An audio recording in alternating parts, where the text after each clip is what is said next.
하나님은 우리에게 성경을 주셨습니다. 이 성경을 우리에게 본보기로 주셨고 또 교훈으로 주셨고 또 그 말씀을 통하여 생명의 비밀을 사실적으로 예수 그리스도를 통하여 알고 누리도록 주셨습니다. 오늘도 우리가 성경 말씀을 통해서 복음과 언약과 하나님의 나라의 중요한 비밀들을 알아가는 것이 참으로 중요합니다. 그 축복을 누리며 오늘도 말씀 속으로 깊이 들어간 여러분 되시기를 주 예수 그리스도 이름으로 축원드립니다. 사무엘상을 들어가고 있습니다. 특히 사무엘상을 통하여 사무엘에 대해서, 사울에 대해서, 다윗에 대해서 좀 더 깊이 알고 하나님의 음성을 듣는 축복의 시간 되기를 간절히 소원합니다. 오늘은 1장 1절부터 8절 말씀을 보도록 하는데요. 1절과 2절을 합독하고 말씀을 풀어가겠습니다. 우리 사무엘상 1장 1절 2절을 합독하겠습니다. 에브라임 산지 라마다임 소빔에 에브라임 사람 엘가나라 하는 사람이 있었으니 그는 여로함의 아들이요 엘리우의 손자요 도우의 증손이요 숲의 현손이더라. 그에게 두 아내가 있었으니 한 사람의 이름은 한나요 한 사람의 이름은 브닌나라. 브닌나에게는 자식이 있고 한나에게는 자식이 없었더라. 딱 읽는 순간에 이 가문이 어떤 가문이고 또 아내가 누구고 이렇게 자녀가 있고 없고를 통해서 갈등이 있겠다 싶지 않습니까? 그렇죠? 그 얘기 좀 이따 보도록 하겠습니다.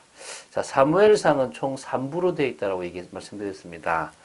1부가 1장부터 10장까지가 1부입니다. 그리고 2부가 뭐냐면 11장 1절부터 19장 17절까지를 2부로 보시면 됩니다. 그리고 19장 18절부터 31장 13절까지를 3부로 나눕니다. 사실 이 구분은 엄밀하게 딱 구분할 수 있는 건 아닌데요.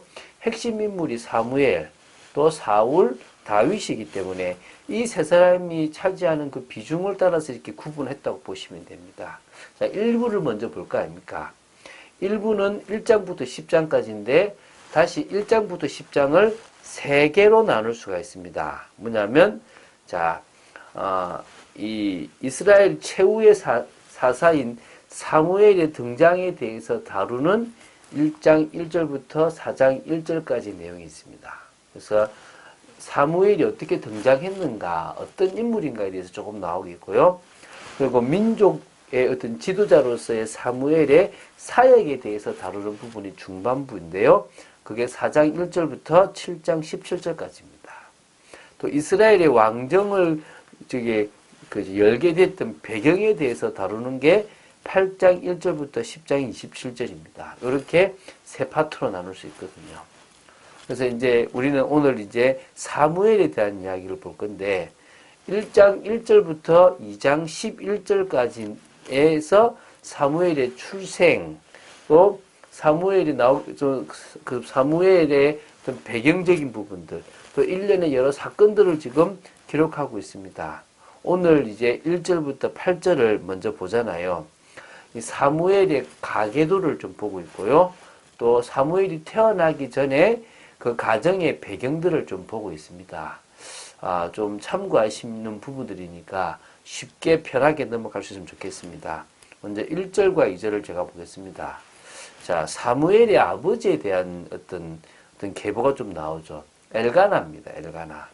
엘가나는 에브라임 산지의 여기 보면 정확히 라마다임 소빔이라는 곳에 살았는데 그냥 라마라고 이름을 많이 부릅니다.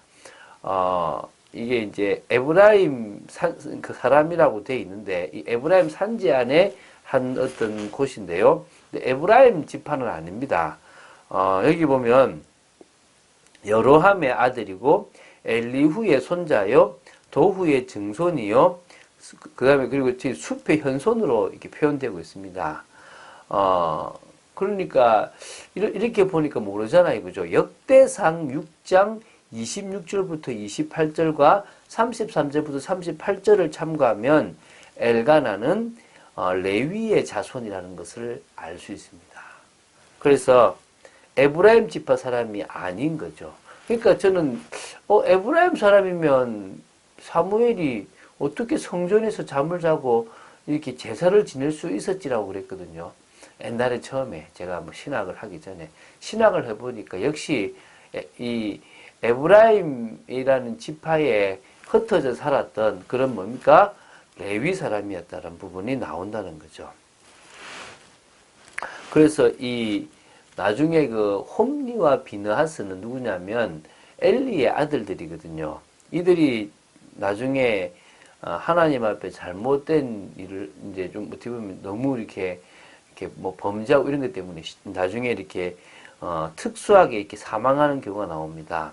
그때 그 뒤에 제사장직을 수행하는 일에도 아무런 무리가 없도록 하나님은 레위 사람인 엘가나의 집에 사무엘을 주셨다라고 보시면 됩니다.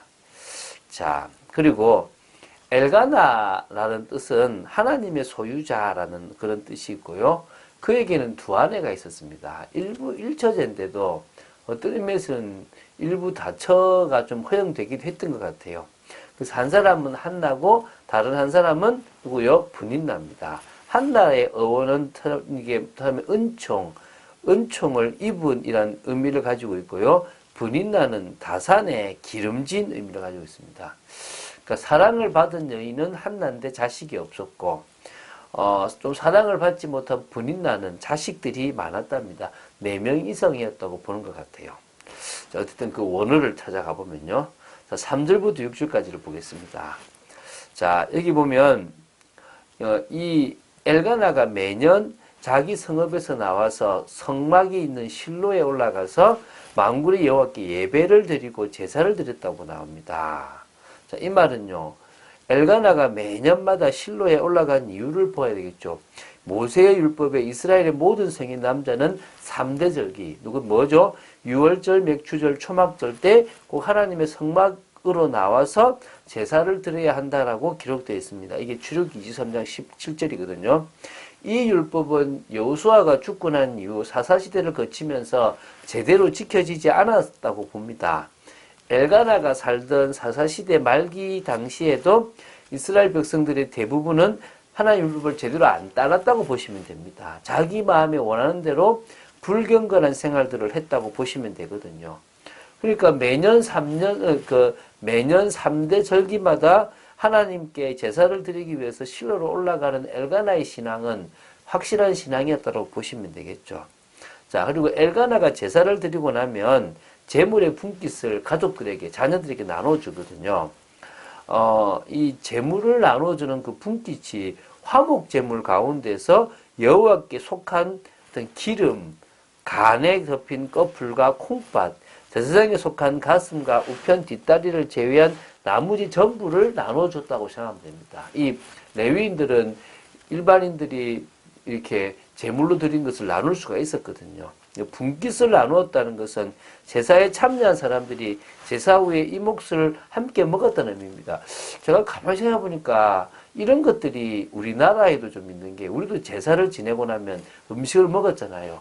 이런 것들을 그것을 이렇게 모방해서 이렇게 많이 오지 않았나라는 생각을 제가 좀 해보게 되었습니다.